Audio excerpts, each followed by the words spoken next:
Aqui em São Paulo, o governo estadual sancionou um projeto que derruba a exigência de vacinação contra a Covid-19. Repórter Beatriz Manfredini, o texto foi aprovado integralmente e como que isso vai se dar na prática, Beatriz?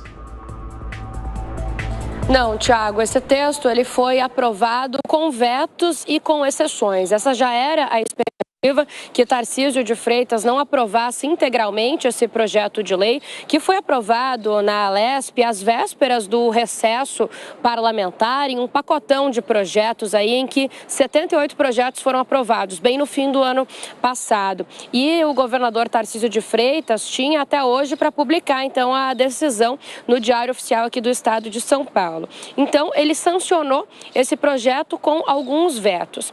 Inicialmente, o que pediam os parlamentares na Alesp era que o uso do comprovante de vacinação contra a Covid-19 não fosse mais obrigatório em alguns casos, como acesso a locais públicos ou privados, também para realização de atendimentos médicos, no funcionalismo público e também no ingresso em escolas públicas ou privadas. E Tarcísio de Freitas, então, ele retirou a obrigatoriedade da comprovação da vacinação contra a Covid-19 em locais públicos e privados, com exceções. Quais são as exceções?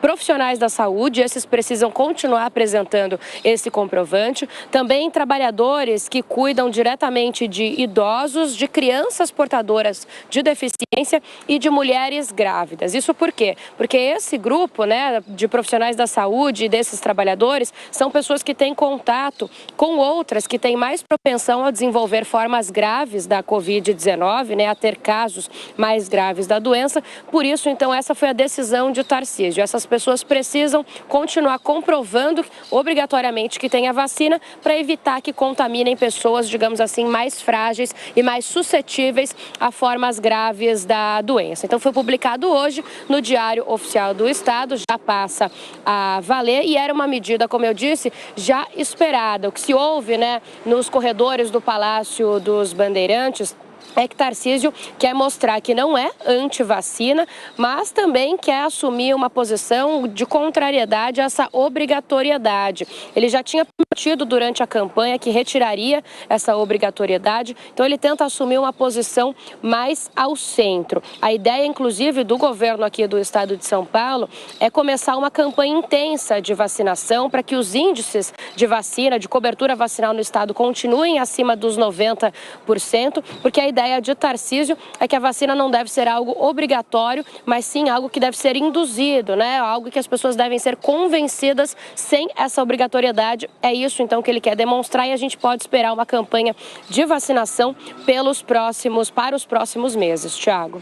Ô Beatriz, e falando na Assembleia Legislativa de São Paulo, o governador escolheu o nome do líder do governo na casa, lembrando que a Alesp nova, vamos dizer assim, ainda não tomou posse, toma posse agora só no mês de março, e havia uma expectativa de um nome, mas esse nome foi alterado, esse nome não se confirmou, é isso? Não se confirmou, Tiago. Tarcísio acabou escolhendo um nome visto pelos aliados dele como de alguém mais moderado, ainda seguindo nessa linha do que a gente está falando da vacinação, A gente lembra que Tarcísio de Freitas, ele foi eleito apoiado pelo ex-presidente Jair Bolsonaro, Então, com bastante apoio da base aliada de Bolsonaro, mas desde que assumiu, tenta assumir uma postura mais central, Ele tem secretários, tem pessoas no governo ligadas ao bolsonarismo, mas também tenta assumir uma postura mais moderada de outro lado. Teve diversas conversas com o atual presidente Lula, que era o rival de Bolsonaro durante aí toda a campanha eleitoral. Então agora, para representar o partido de Tarcísio, Republicanos, na Assembleia Legislativa do estado de São Paulo, Tarcísio acabou escolhendo Jorge Wilson, que é conhecido como o xerife do consumidor. Ele tinha prometido esse cargo, de líder da bancada do Republicanos para o Altair Moraes, que é alguém mais ligado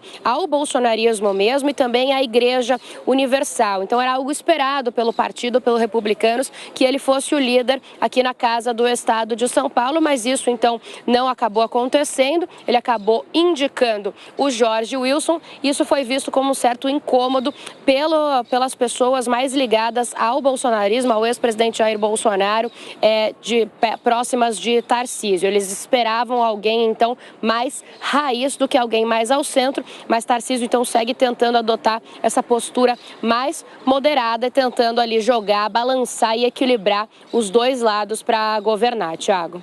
Bom, Beatriz Manfredini com as informações aqui de São Paulo, até mais tarde, girando os nossos comentaristas. Roberto Mota, mesmo à distância, você está aí no Rio, como é que você vem acompanhando a atuação, no caso aqui da Assembleia de São Paulo? Porque quando os tucanos estavam no governo, os tucanos nadavam de braçada. Qual deve ser o apoio da nova Assembleia ao governador Tarcísio? Olha, o Tarcísio tem se mostrado um político bastante habilidoso, com capacidade de dialogar com vários setores, estabelecer alianças. Eu acho que São Paulo tem tudo para viver um novo tempo. É um desafio grande, né? Porque depois de tanto tempo com a dominação dos tucanos, você estabelecer um novo modo de operar e ainda mais num contexto nacional que tudo indica vai continuar complicado ainda por um bom tempo. Mas eu acho que o São Paulo, sob a direção do Tarcísio de Freitas, tem tudo para ser uma ilha de prosperidade, de entendimento, de progresso. E a minha expectativa é que o Tarcísio confirme, né, confirme como uma nova liderança na política brasileira. Piperno? Adriana, eu acho que o governador Tarcísio de Freitas ele vem se mostrando, sim, um pragmático. Então, ele tem estabelecido pontes com vários setores, inclusive com o presidente Lula. Já foram vários os encontros entre eles e, curiosamente, né, foram muitas as fotos tiradas pelos dois. Não há atritos, não há nenhum tipo de guerra aberta entre eles, muito pelo contrário. Há, inclusive, projetos de interesse, né, do eleitorado paulista que estão sendo tratados aí de forma muito clara com o governo federal. Um deles, a privatização do Porto de Santos, ou pelo menos de uma parte do porto. Há também a questão da CEAGESP, que inclusive já era tema, já era pauta do então prefeito Haddad. Há também a questão aí dos transportes públicos, porque o governador Tarcísio defendeu na sua campanha, por exemplo, a instalação do trem intercidade São Paulo-Campinas, e isso certamente passa por investimentos também da União.